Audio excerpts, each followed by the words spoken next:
अच्छा students, what is entropy? देखिए entropy क्या है? किसी भी सिस्टम की रैंडमनेस है या डिसऑर्डरनेस है, ठीक है, या उसके जो थर्मोडायनामिक्स प्रॉपर्टीज है उसमें जो रैंडमनेस या डिसऑर्डरनेस आ रहा है, ठीक है। अब ये तो इक्वेशन है, लेकिन हम एंट्रोपी को डिनोट करते हैं किस चीज़ से?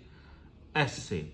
लेकिन किसी भी सिस्टम की एग्जैक्ट आपके पास जो एंट्रोपी है उसको मैयर करना मुश्किल है, तो लिहाजा हम क्या करते हैं, हम डेल्टा एस लेते हैं। मतलब ये कि चेंज इन एंट्रोपी, हम इसको मैयर करते हैं। क्या करते हैं? Change in entropy. तो इस चेंज इन एंट्रोपी के लिए हम ये वाला इक्वेशन इस्तेमाल करते हैं कि Q reversible divided by T, और इसकी ये वैल्यू है डेल्टा एस -2.303, और ये इसकी वैल्यू आ रही है।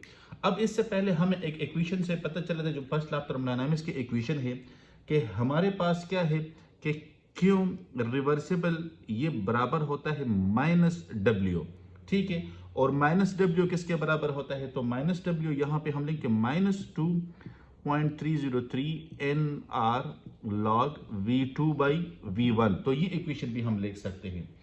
अब ये हमारे पास जो यूनिट है एंट्रोपी की, तो इसकी जो यूनिट ऑफ एंट्रोपी, तो ये क्या है हमारे पास? यूनिट ऑफ एंट्रोपी है हमारे पास जूल पर केल्विन मोल, ठीक है।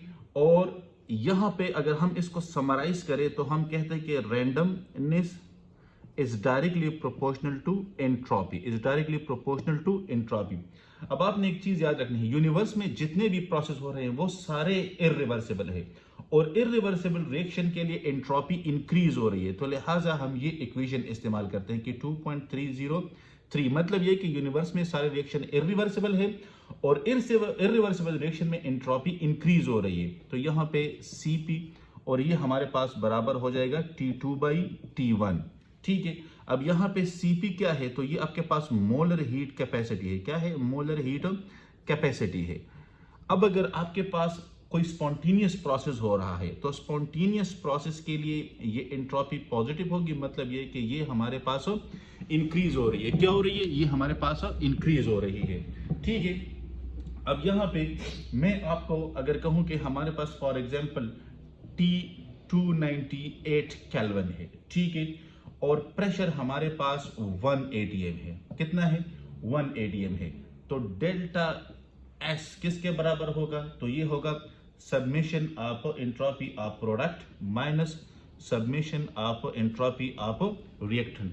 तो ये आपके पास कुछ इक्वेशन है जो आपने याद रखनी है।